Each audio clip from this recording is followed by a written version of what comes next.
Hello and thanks for joining the PNSQC 2020 Vision, Quality Looking Forward.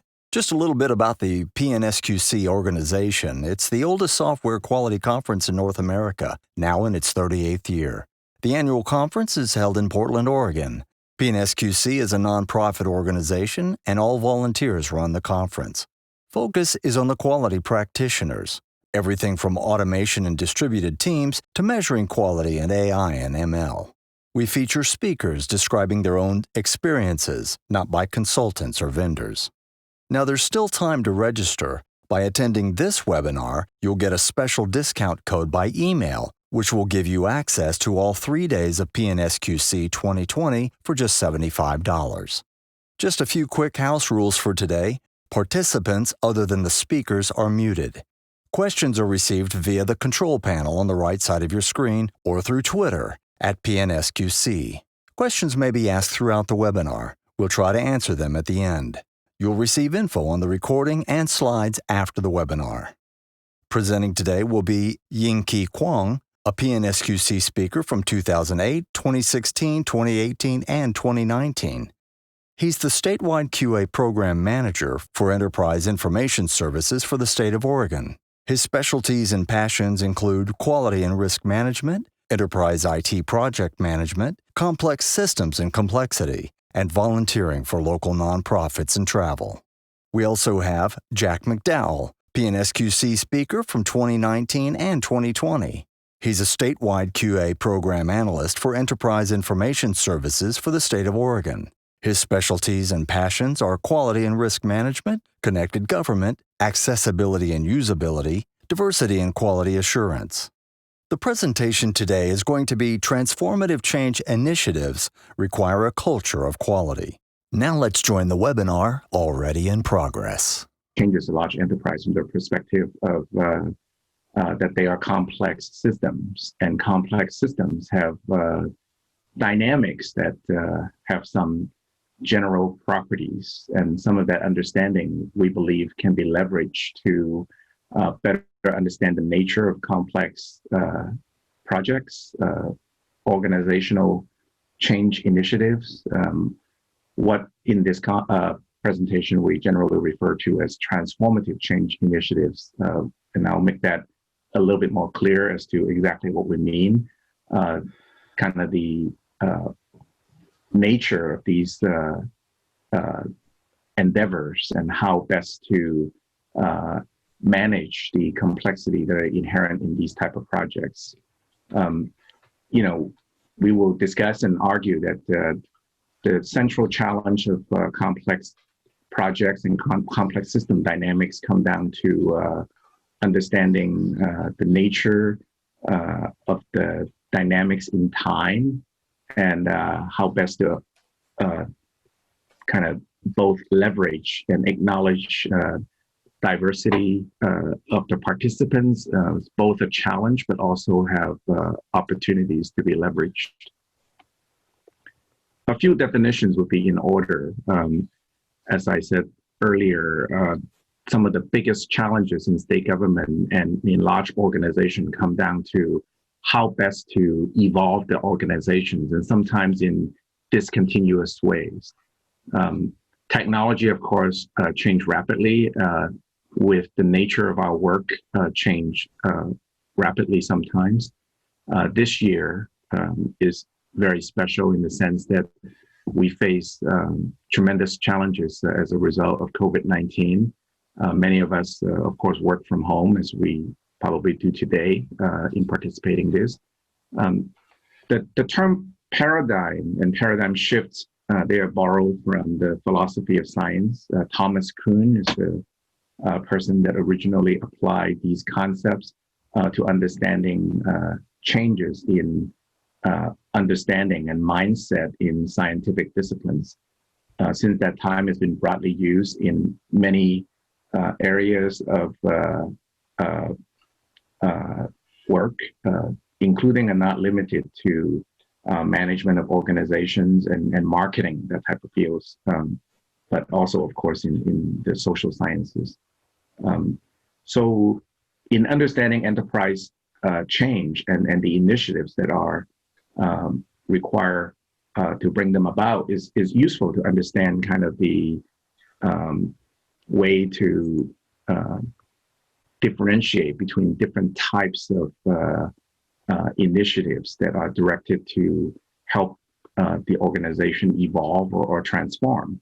Among all the different enterprise change initiatives, in this diagram, we kind of segregate them into the three scenarios. The scenario one are basically the projects that are more optimization in nature, versus scenario 2 and 3, which you really are striving to change the enterprise architecture in a significant way. Some of these are kind of big words, like enterprise architecture, and what might be useful is some common definitions kind of in the industry, to the extent that there are kind of consensus around these terms. If not, I'm defining it for this presentation, in that the transformative change, according to this white paper that's referenced in the bottom of this screen from the Federation of Enterprise Architecture. Hey, Ying-Ke, do you mind if I interrupt for a second? Can you give some possible examples of these kinds of projects? Yes, yeah, very fair. We will go into more details as to the nature of these kind of projects, but projects that are designed to optimize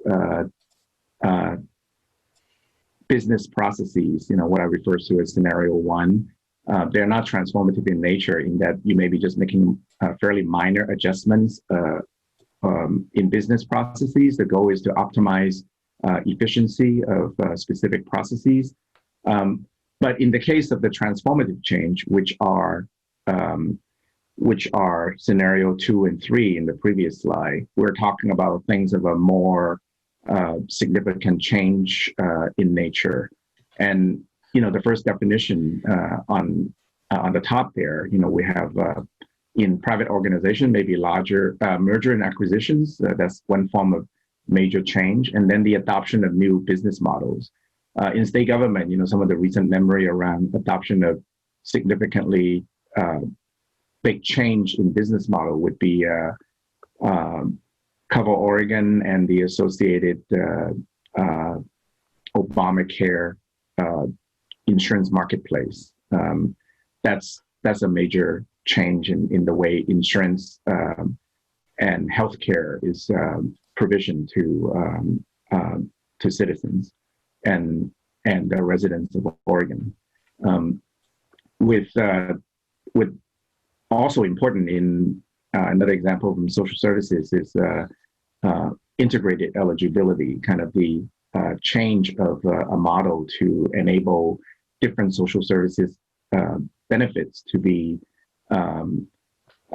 applications to be determined from at a single location with multiple services program being determined for eligibility, and then their intake into the system and benefits made available to the clients. These are examples of significant change of a transformative nature, meaning the underlying operating model and paradigms change in a very material and significant ways. Okay. And one way to envision these things would be if you view the services and the business model as consisting of various functions in a form of design architecture, then the previous business architecture before the transformative change and after would be qualitatively very, very different. Again, back to this social services kind of example, eligibility might have been determined by different programs in kind of silo ways, and possibly different application for different program would need to be submitted with many of the same information repeated on different application forms. In the new model, however, you may have a single social worker that's performing the eligibility determination across multiple programs.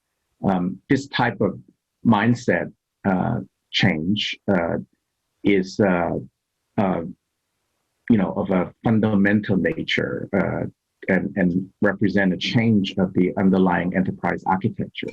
Yeah. And these views are, going to be the topics of today's discussion. Yeah. So, like, if Larry Ellison says, "Hey, we're going to do Agile now," then that would require some big changes in the enterprise, right? Good example, and we probably can touch upon development lifecycle a little bit later on in this presentation. Right. And this is an interesting thing about organizational change in general, is that there are many moving parts, interrelated and connected parts, and when it comes to organization change, the contribution of its different functions and consequently how they roll up to kind of the divisions of an enterprise, which in a sense is the subsystem that is the result of the aggregation of its parts. And then in turn, the different subsystem or division of an enterprise roll up to become that overall enterprise. Is truly a situation where the whole is greater than the sum of its parts. This is kind of a statement that's often attributed to Aristotle, although some would say he didn't really exactly say it like this. But I think that is the meaning in some of Aristotle's writing, is that in essence, the interacting parts give rise to a kind of complexity with what scientists may refer to as emergent properties, that sometimes unobvious properties emerge out of the interaction of the parts, but are not all that obvious as to how they trace to the underlying parts. That is very much the nature of complexity.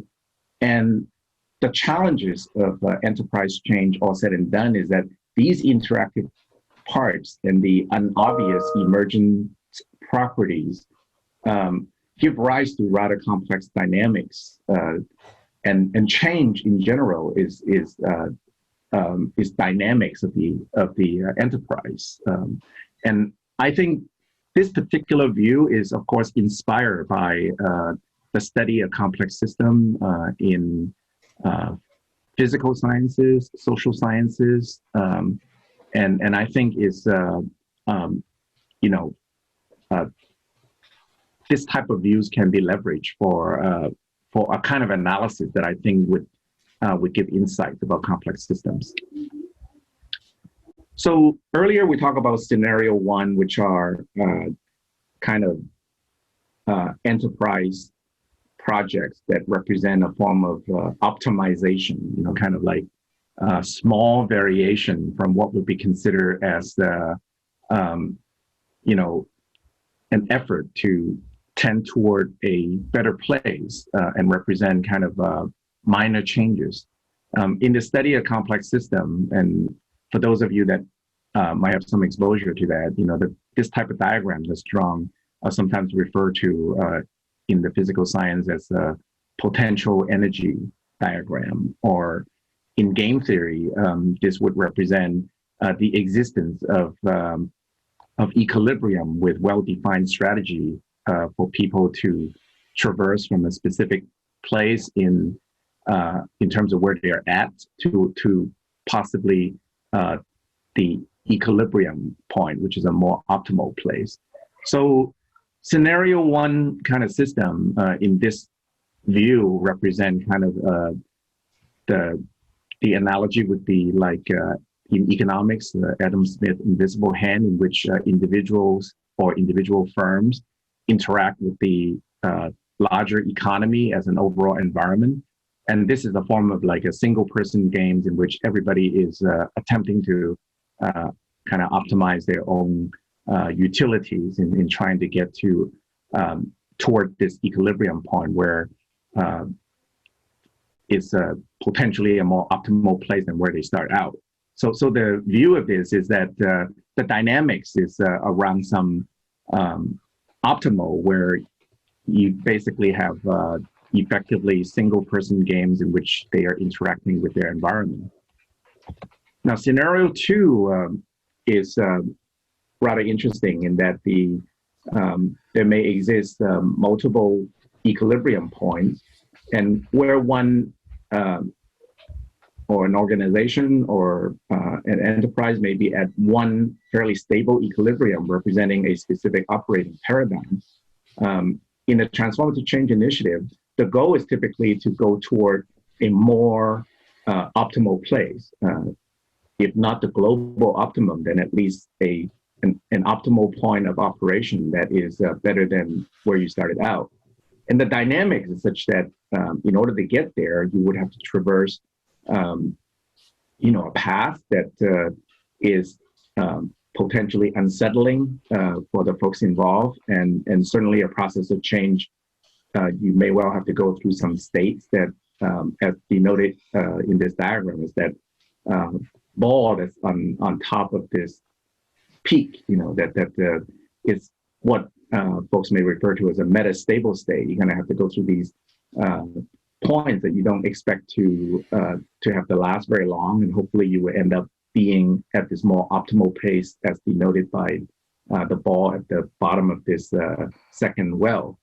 Now this view is helpful in two ways. One is that it tells you that you have this well-defined landscape denoting that your as is and to be architectures may be well-defined, and that stable strategy in fact exists to get you from one stable equilibrium point, the as is point, to the to be point, which hopefully is a better optimal place. Now, the possibility exists in complex systems that you energize the people to get them into moving from the current operating paradigm to a new operating paradigm. And the probability exists that given a complex organization, you could theoretically end up at a less optimal place. And that's a very important kind of insight in looking at the systems. This is scenario 3 system, which represent basically systems that are that exist in a state of non-equilibrium. That means basically that the energetic landscape, as described in the previous slide, the different wells, their shape are changing rapidly, representing that the conditions of the enterprise and or its environment is changing very rapidly. And as a result, any strategy that you map out is likely going to be obsolete very quickly, because the rules of the game, taking a game theoretic standpoint again, the rules of the games themselves are changing rapidly, and therefore you can't expect the strategy to be stable long term. So this then represents the 3 categories of complex system dynamics and enterprise change, and the change initiatives that are required to bring them about. With all those big words, I think this picture is a good summary of what I'm trying to say, and that is each of the 2 fish bowls you can imagine as representing the environment and the state of the enterprise. You may be in the little bowl, and as a little fish, you want to jump to this bigger, more optimal bowl. That's your goal.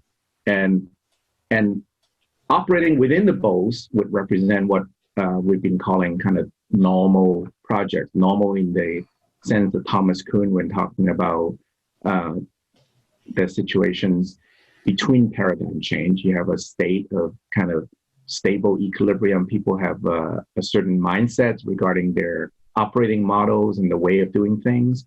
But the goal of a transformative change is to get you from, say, as the equivalent of the smaller fishbowl to the bigger fishbowl. But the probability exists that there are different strategies that may get you from the left to the right.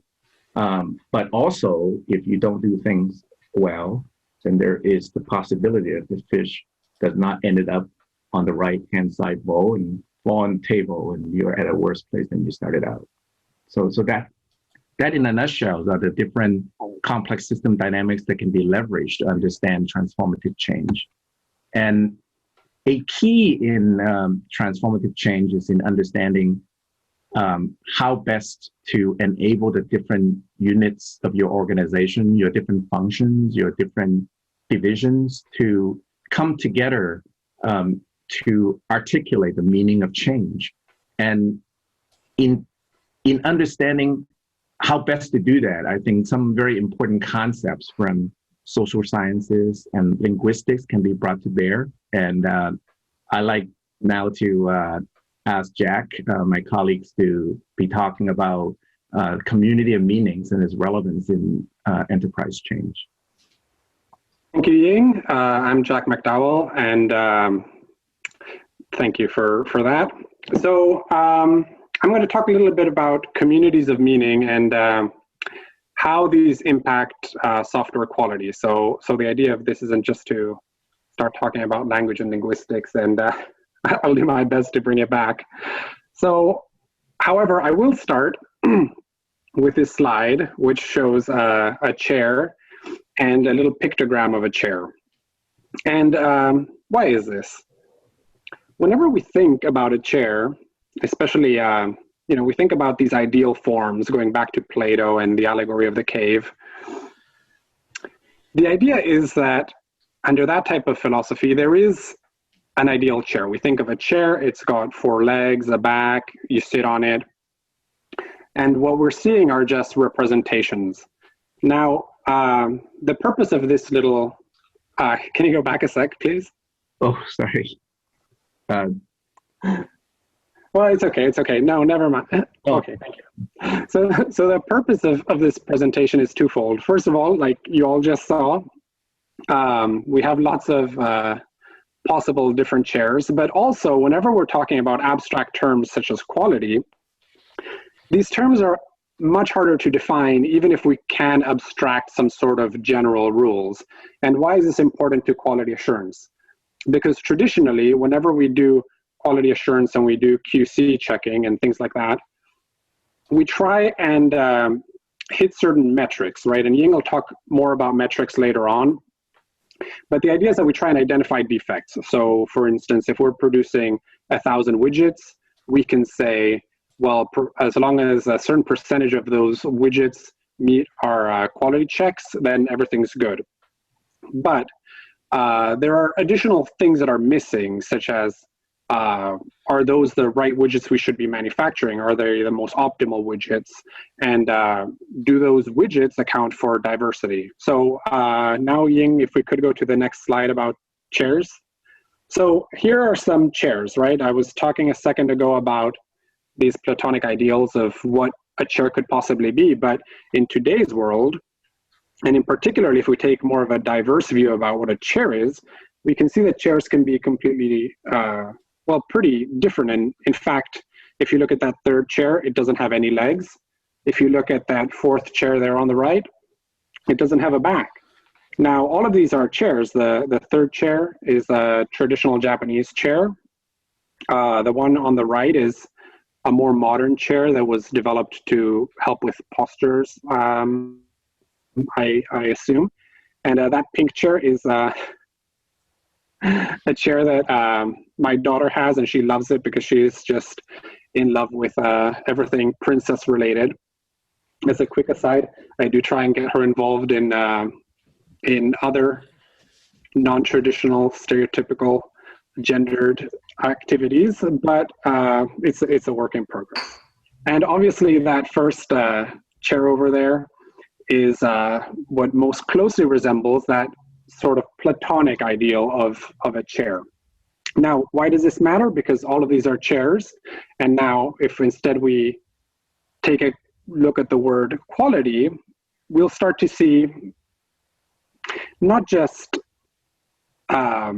something that can be easily abstracted in some sense to it's a chair, because we agree maybe the purpose of it is that we sit on it, but we have what we call a chain of meanings.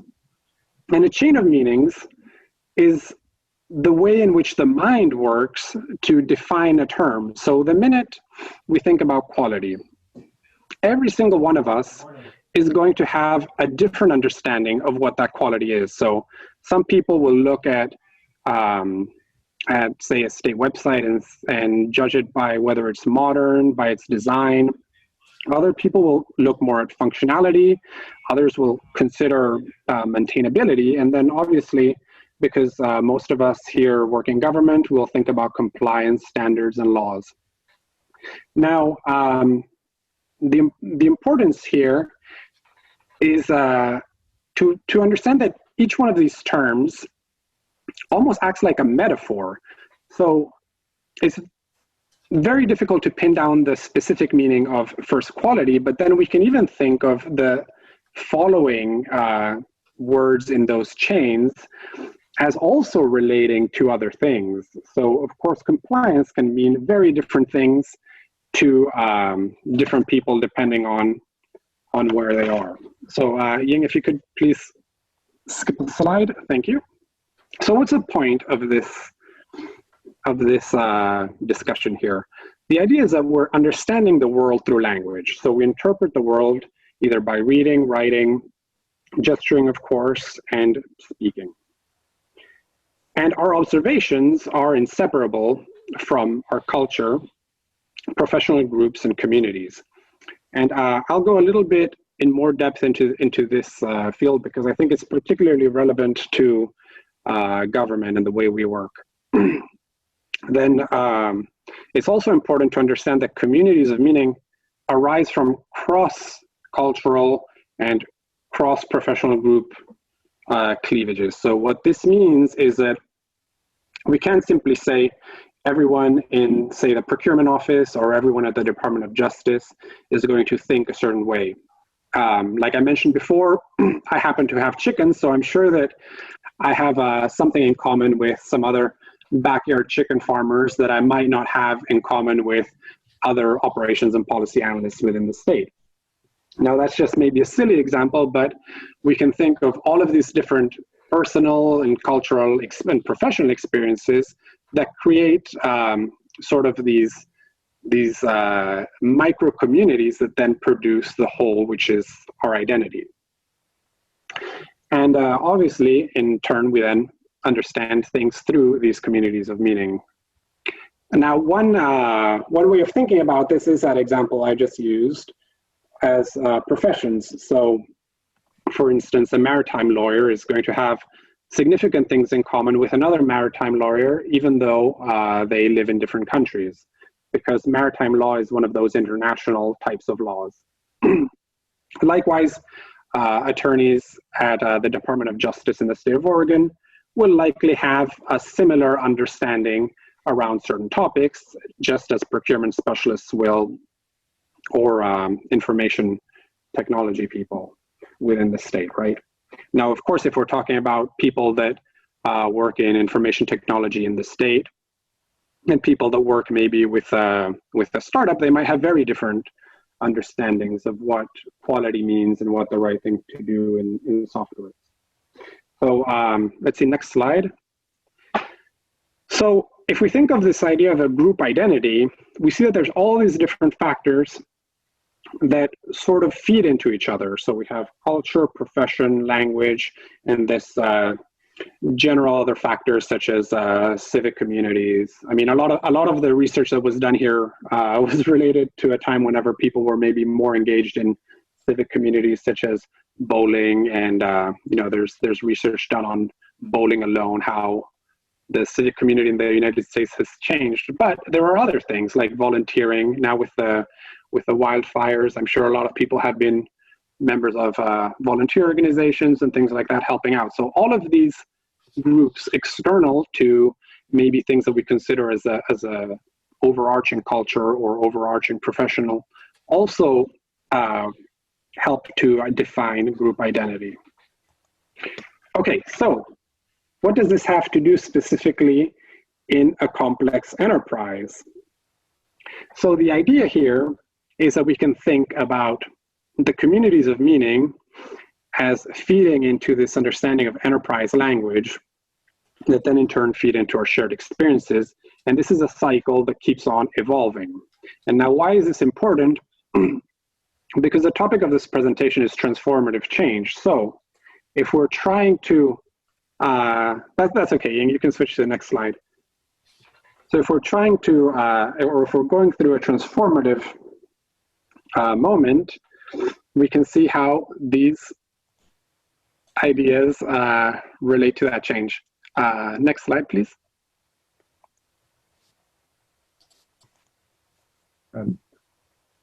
Oh, I think we meant previous slide. Oh, sorry, previous one. There we go.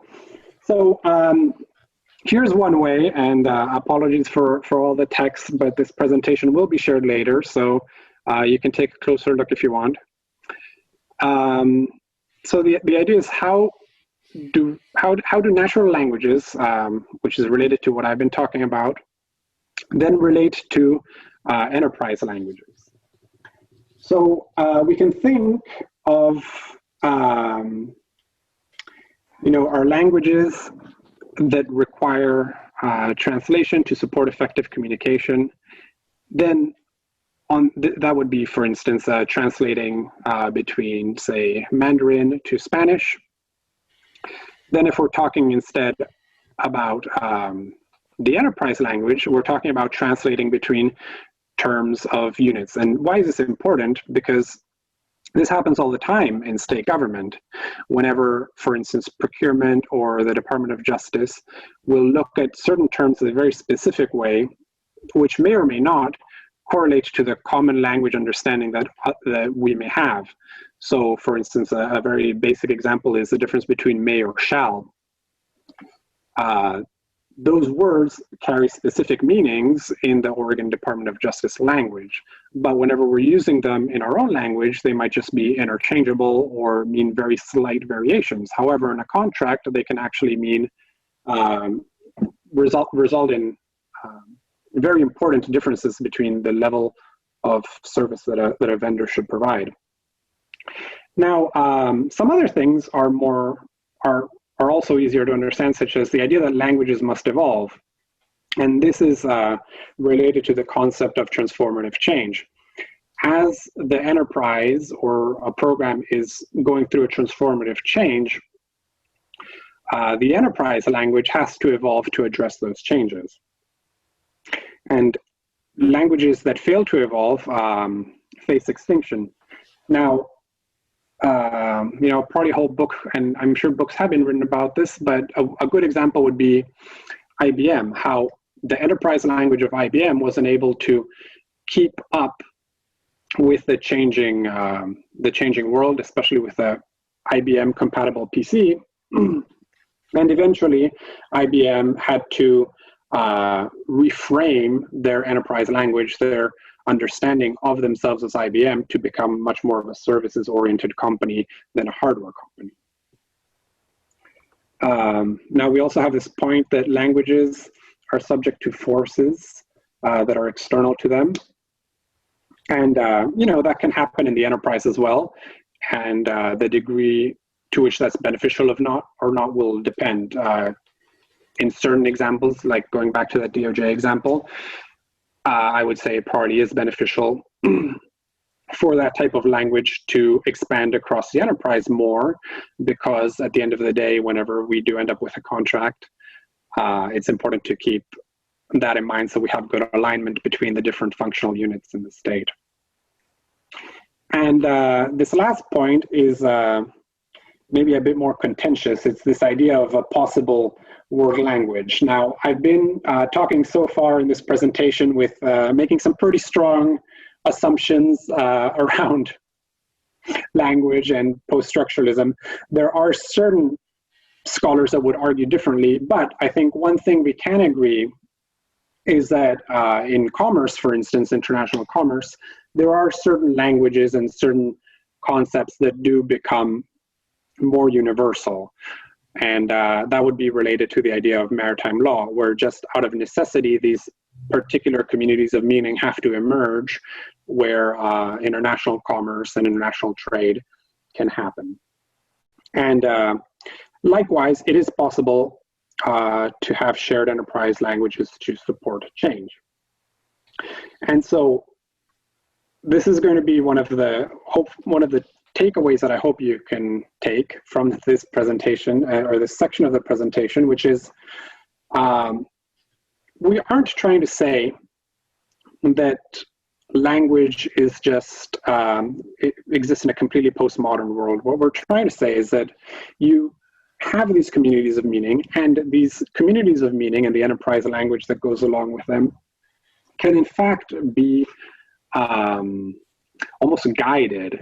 So by having an understanding that language is different and that different communities and different groups see things differently, it's possible to be a leader in that area and try and get people to be talking in the same way and to create and foster these communities of meaning.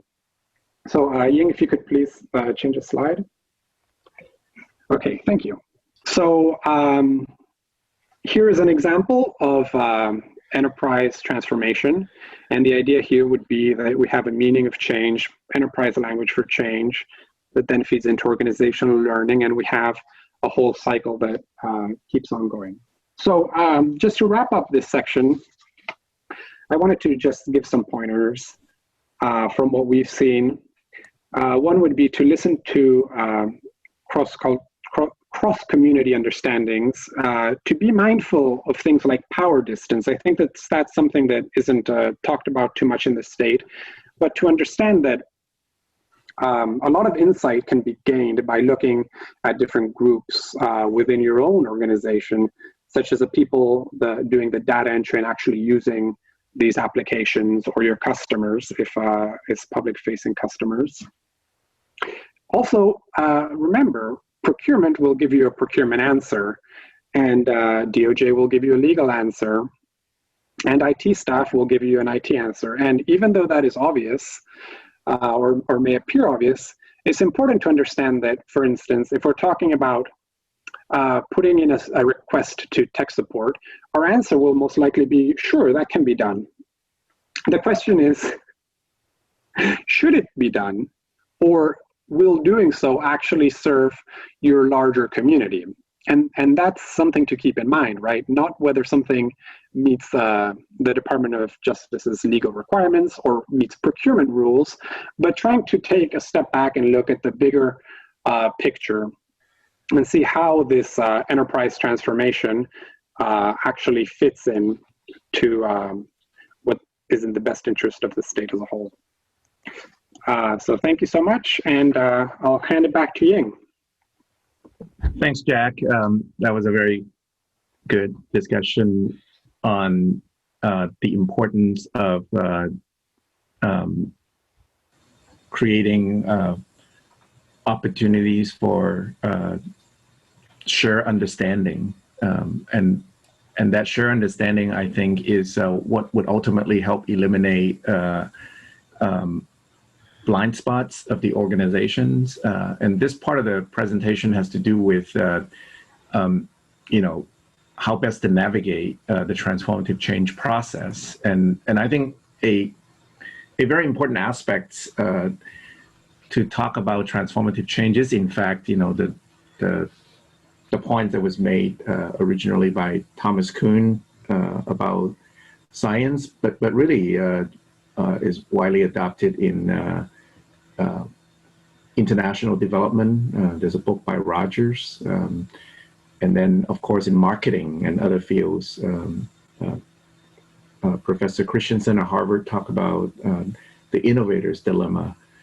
These are all acknowledgement of the fact that whenever you have a paradigm change, the most challenging aspects of that comes down to the need to bring about a mindset change, that fundamentally you are trying to transition the current kind of worldview to a new one. And really the only way to bring that about is through a process of collaboration, cross-training, social activities that bring about a form of organizational learning by understanding point of views that may not yet be mainstream within a specific organization, but hopefully in times can represent kind of that trajectory of the fish going from the current fishbowl to a bigger, better fishbowl, so to speak.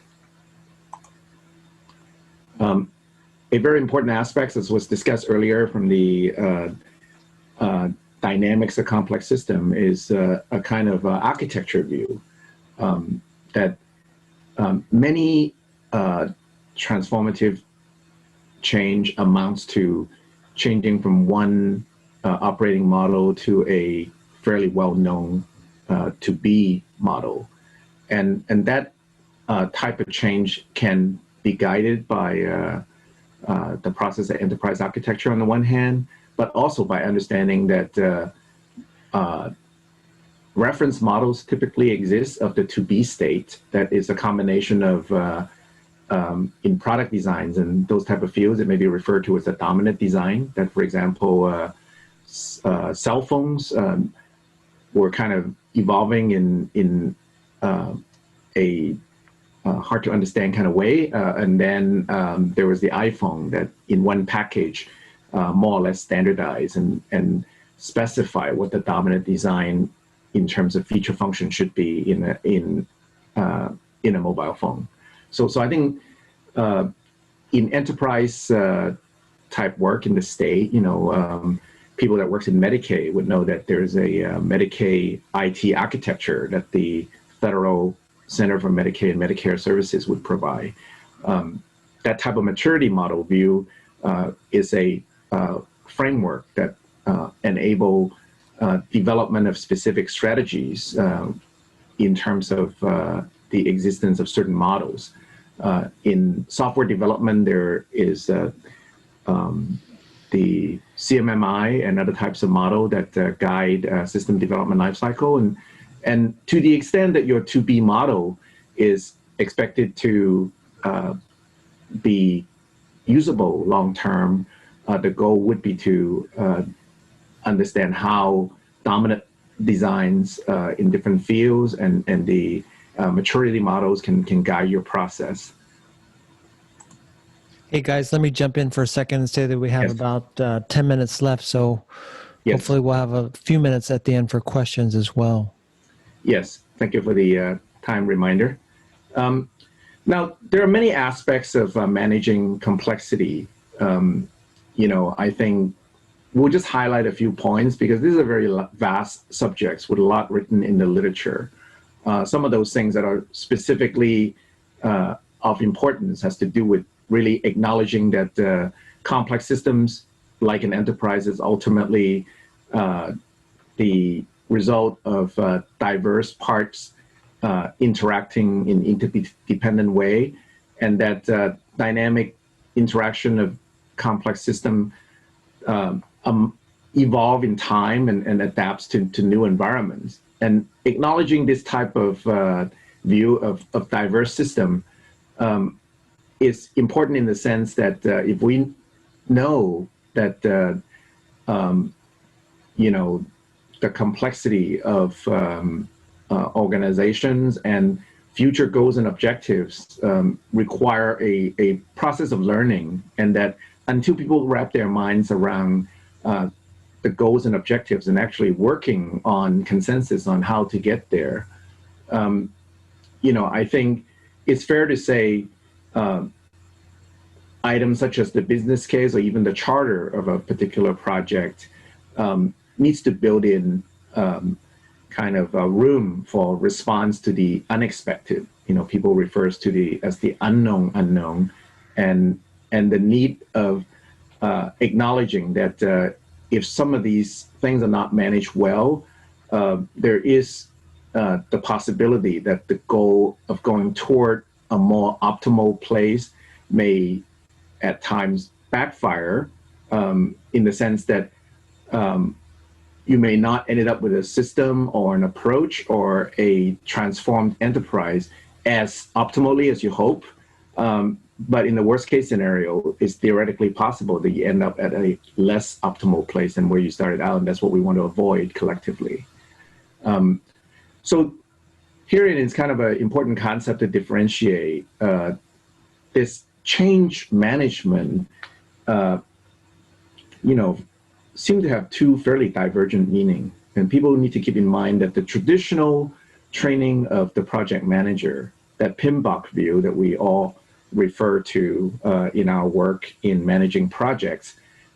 Think of change management as control of scope creep and making sure that people stay focused. Now, staying focused is important if we know very well how we want the end state to be, that we understand the requirements very well, and that the strategy developed considered stable in time, meaning the environment and the rules of the game do not change very much during the course of the transformative change. This view, however, is to be contrasted with the view of organization change managers, whose very focus is about trying to bring about beneficial changes that are both necessary and at times you can only wrap your heads around it with organizational learning and with dialogues. And there are times when what may be perceived by formal project manager as scope creep is in fact beneficial and necessary changes. So that dynamics is very important in the management of complexity, and the fact that we build in a certain amount of slack in project budget and schedule enables a kind of resilience as this type of organizational learning and new knowledge is acquired in the enterprise. So the best thing that one can do is, as Jack talked about earlier, is that as that community of meanings integrate into a kind of consensus around what the change needs to be, we need to kind of respect and acknowledge the fact that most organizations have blind spots, and it very much has to do with the groupthink or kind of resistance to change that ultimately is traceable to a kind of, you can say preference, but it's also a form of possible bias of the participants. So to acknowledge and leverage the that you have diverse representatives across different functions, and the fact that they're codependent and can adapt to evolving situations through a process of cooperative learning and kind of sharing ideas with each other would basically be the key to successful implementation of major initiatives around change. Now, one thing about what I was referring to as kind of interesting organization dynamics, which we see a lot in state government projects, is that sometimes change or the more complicated change a lot of time ended up as something that people, in the interest of avoiding conflict, ended up the work in defining the details ended up being postponed. In the Agile approach of doing work, there is a very important risk associated with that type of conflict avoidance preference, is that sometimes very important scope of work ended up being placed in a kind of backlog or is deferred, and otherwise lead to this kind of inverted management of risk, in the sense that in classic project management, you have the situation on the left-hand side where the risk of a project is supposed to be reduced in time as you have more and more specificity. In a situation where work in the backlog keep getting deferred with the dependency getting worse in time, and so you can end up with a situation where the uncertainty actually grows in time because the remaining work become harder and harder to do. That's a very significant, I think, failure mode in the state's use of Agile methodology, is that this unmanaged backlog, or that sometimes has to do with the dynamics of folks wanting to avoid uncomfortable and difficult conversations, ended up leading to unintended consequences. So a quick conclusion, I think a lot of what may be viewed as distorted vision has to do with mindset blind spots and possible implicit biases in the enterprise. And but such distorted vision can be corrected. Here's an example of kind of looking at metrics, kind of traditional metrics, kind of normal metrics, in which you say, okay, our requirements or user stories are complete. Deliverables are being delivered by the contractor or by state personnel on time and on budget.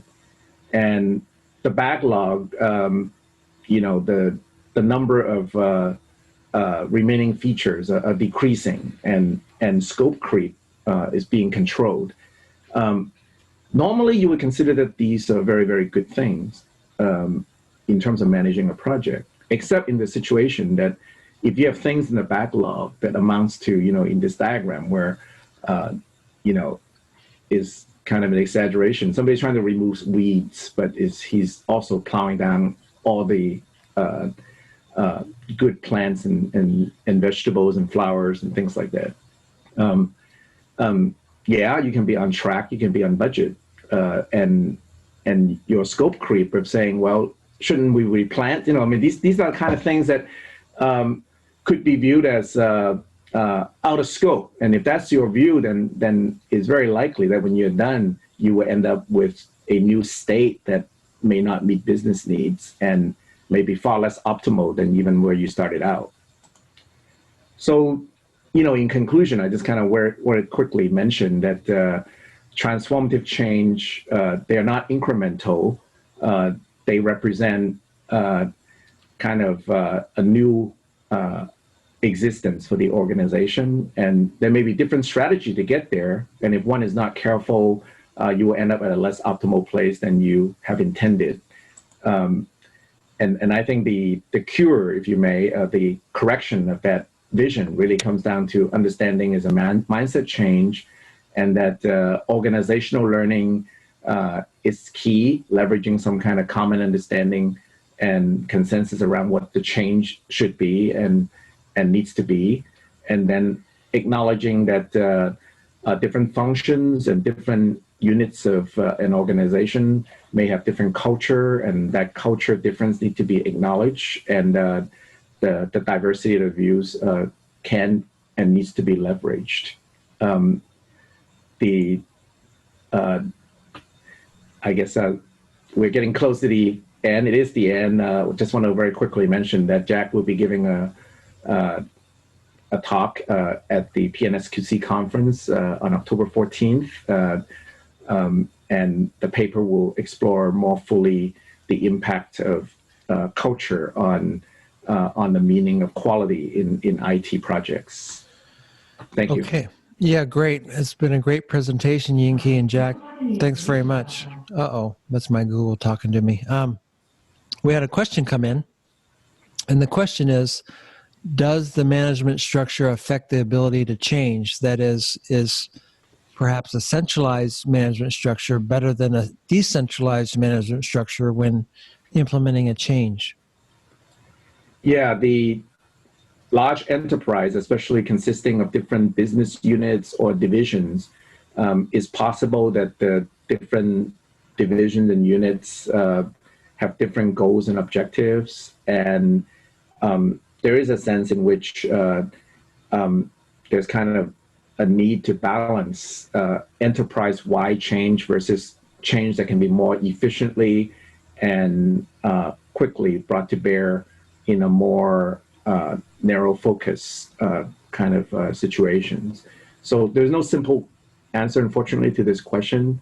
And we will attempt to respond to this and other questions maybe in a follow-on posting in the PNSQC website.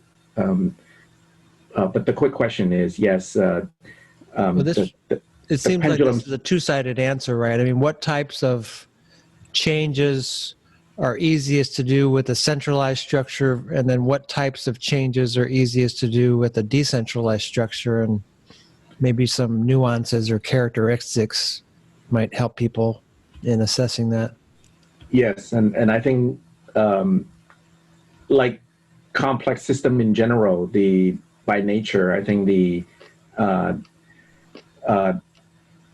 there's all manners of emergent properties, and